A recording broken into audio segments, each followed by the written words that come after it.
My wife, 30F, admitted to a drunken one-night stand last weekend and it has turned me, 32M, into a robot.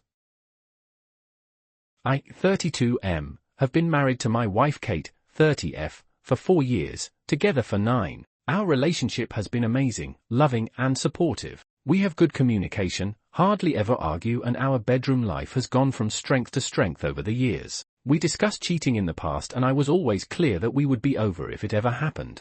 Kate went home to visit her family last weekend, which was fairly normal. Before she left on the Friday night, we had a minor argument about keeping the house tidy, so our communication was limited on Saturday, but I knew she was going out to meet some friends at a bar. I trusted her 100%, so didn't think anything of it. Before I fell asleep, I texted her saying that I hope she had a nice night. When I woke up on Sunday morning, I had a missed call from Kate at 4 a.m, so I immediately called her to check if she was okay, but no answer. After a few hours I tried again a few times but still no answer. Around an hour later I got a message saying she was fine and was driving back soon.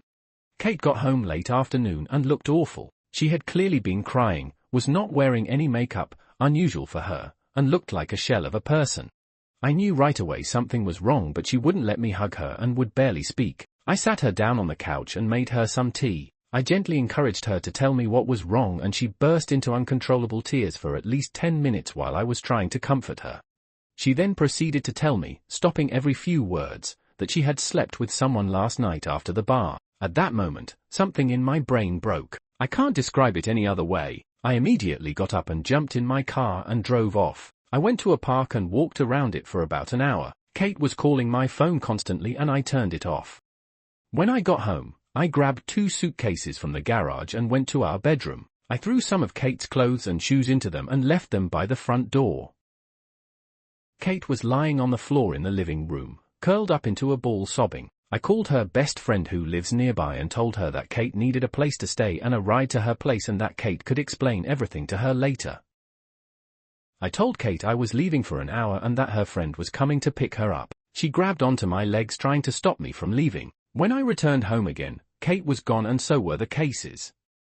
On Monday, with a clearer head, I answered one of Kate's many calls and told her that I needed her to send me an email with as much details as possible of that night, and if she leaves anything out, there will be no hope of reconciliation. I received this email on Monday night but still haven't opened it.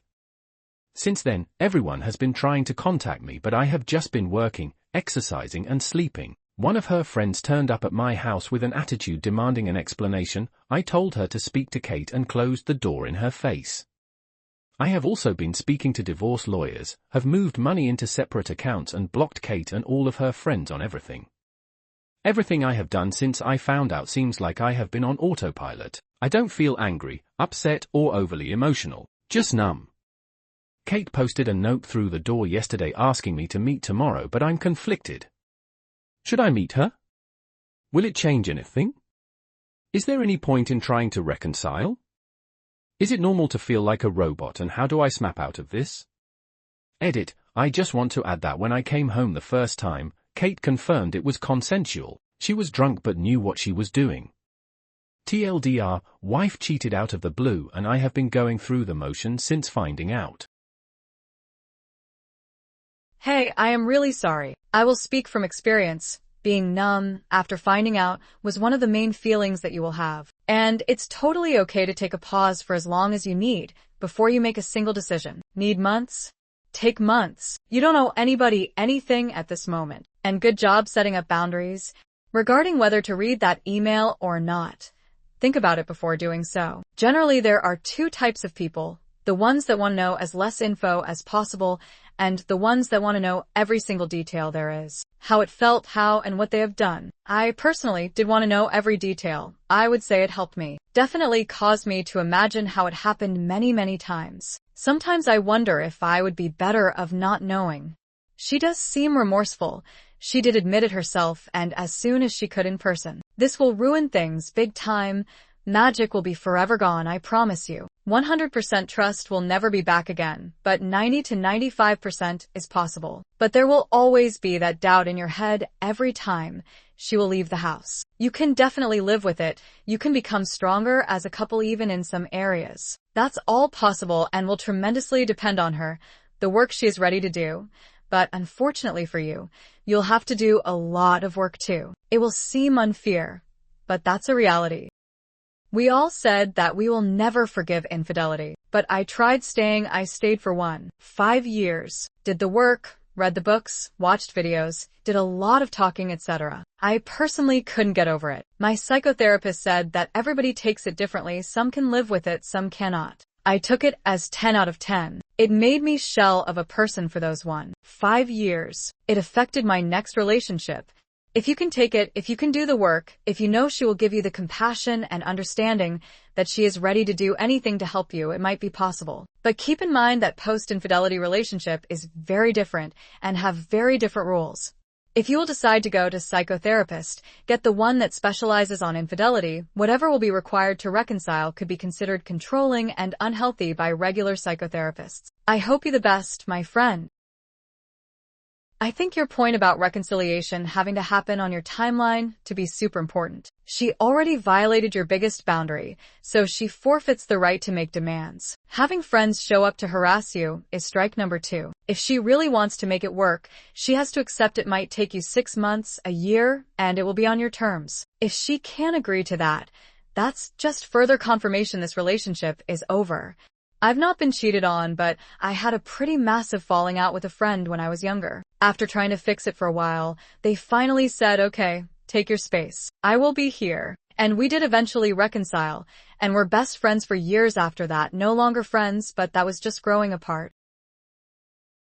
If you have someone you trust, I recommend that you spend as much time as possible. You say that right now you don't feel anything, but sooner or later the feelings are going to hit you, and if you keep all that in, it will be worse. It's going to take time before your emotions kick in. The lack of feeling is 100% normal. It's shock. It's good you have the email. Scan it to make sure it really is what it's supposed to be. No need to pour through the details until you are ready. Then, if you decide to move forward with the divorce, you have all the evidence you need.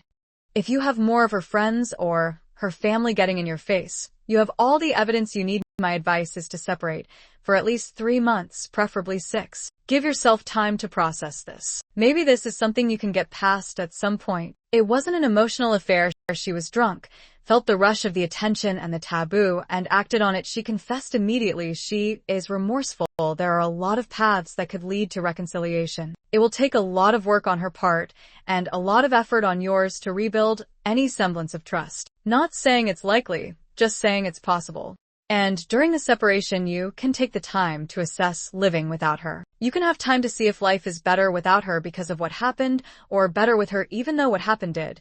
And if not, then you can proceed with the divorce. But this time it will be based on thought and calculation, not on raw emotion. Don't make any major decisions now. Let your emotions run their course. But in the meantime, understand that your emotions, or lack thereof, are normal. And the way you are handling things right now is the right way. Speak with the lawyers. Get the information you need, so when the time comes to make a decision, you are fully informed and confident that you are making the right decision for you. Remember, at the end of the day, nobody is looking out for you, so it's on you to look out for yourself and what's in your best interest. Give yourself the chance to make the best decision for yourself. And to do that, give yourself time. I'm so sorry this is happening to you. You don't deserve this. It's not even just trust. Every time the cheater leaves the house, you will always go back to that incident. You'll never forget it. Most of the time, relationships that try to recover from cheating end up getting really controlling, and the other person loses all their freedom because their partner will not ever trust them anymore. Just better to break up and move on. This 100%. The lack of trust will build resentment on both sides, and they'll just end up breaking up in slow motion. I've seen this happen many times, and it just prolongs the pain. I really don't think anyone's show of remorse can be taken seriously in this situation either. TBH. Something like flirting or being kissed by someone at a bar might be a split-second thing that you immediately realize you regret. Opie's wife went to a secondary location with this person and had sex. There are about 1,000 opportunities to put a stop to that at any step along the way, and she didn't. Not at the bar, in the car, at the location beforehand, not at any point she could have. And it's not a mistake, because she knew this would end her marriage. She's only sorry now because it's set in that she completely blew up her entire life. Appreciate you being here. Hit that like button if you enjoyed it. Also consider subscribing. I'm Nocturnal Narrator. See you in the next one.